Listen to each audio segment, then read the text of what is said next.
अरे पगली, मायका भाभी से नहीं होता। सोनल की भाभी सोनल को 4 बार फोन कर चुकी थी, पर सोनल फोन ही रिसीव नहीं कर रही थी। बाद में जब सोनल किचन से बाहर आई तो देखा उसकी भाभी के 4 मिस कॉल हैं। लगातार यह देखकर वह घबरा गई, क्योंकि उसकी भाभी को पता होता है कि अगर सोनल 2 बार में फोन नहीं उठाती है तो इसका मतलब यही है कि वह अपने काम में व्यस्त है और या फिर फोन से दूर। हेल, अब सोनल का मन घबरा रहा था, क्योंकि भाभी के 4 फोन लगातार आने से उसे टेंशन हो गई थी, क्योंकि सोनल की मम्मी की तबीयत इन दिनों ठीक नहीं चल रही थी। अभी 2 दिन पहले ही सोनल अपनी मम्मी से मायके में मिलकर आई थी। फिर भी सोनल ने हिम्मत करते हुए अपनी भाभी को फोन लगाया, और फोन जैसे ही भाभी ने उठाया तो सोनल को रोते हुए कहा, दीदी, मम्मी जी हमें छोड़कर चली गई। रात को अच्छे से सोई थी। सुबह आपके भैया और मैंने खूब उठाने की कोशिश की, पर वह नहीं उठी। तब हमने डॉक्टर साहब को बुलाया। फिर उन्होंने बताया कि मम्मी जी अब नहीं रही। दीदी, आप जल्दी से घर आ जाओ। इतना सुनते ही सोनल की आंखों से आंसू बहने लगे। पापा तो पहले ही उसे छोड़कर जा चुके थे और अब उसकी माँ भी नहीं रही। सोनल तो बिल्कुल बेहाल हो चुकी थी। अब सोनल ने रोते रोते यह बात सक्षम उसके पति को बताई, तो सक्षम ने उसे संभाला और उसे जल्दी से कार में बिठाकर मायके ले गया। सोनल जैसे ही अपने घर पहुंची तो अपनी माँ के शरीर को देखकर उससे लिपट गई और खूब रोई। आखिर में सक्षम ने उसे किसी तरह समझाया और माँ का अंतिम संस्कार किया। सारे विधि विधान होने के बाद भी सोनल की रुलाई रुकी नहीं रही थी। उसे माँ की बहुत याद आ रही थी। तब सोनल की मौसी ने उसके आंसू पोंछे और उसे संभाला और कहा, सोनल बेटा, ऐसे दुखी मत हो। दीदी नहीं रही तो क्या हुआ, मैं हूं ना तेरी मौसी।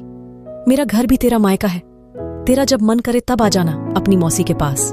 वैसे कहते भी तो है ना मौसी, मतलब माँ जैसी बेटी।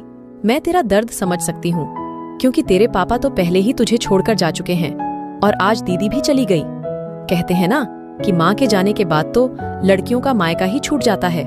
ये भाभी तो बस दुनिया को दिखाने के लिए नाम का रिश्ता होता है, क्योंकि मायका तो माँ से ही होता है। सोनल भी मन ही मन सोचने लगी कि शायद मौसी ठीक ही तो कह रही है, और वह मौसी से लिपटकर जोर जोर से रोने लगी और कहने लगी, क्या मौसी, मेरा भी मायका अब नहीं रहा?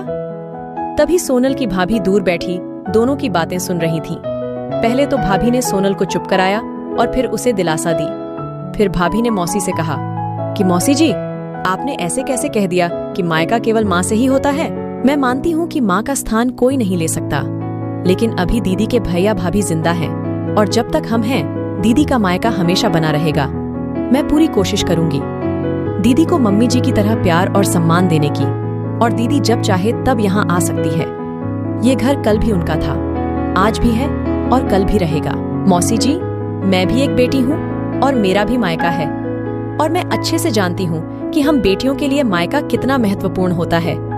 मौसी जी, आप दीदी को अपने घर जरूर बुलाइए, पर उन्हें अपने भैया भाभी के प्यार से दूर मत करिए।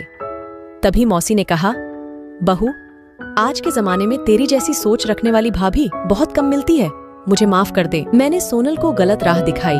तभी सोनल अपनी भाभी के गले लग गई और बोली, भाभी, आज आपने मुझे विश्वास दिला दिया कि भाभी भी माँ के समान होती है, और मैं संतुष्ट हूँ कि जब तक आप और भैया हो मेरा मायका सदा बना रहेगा।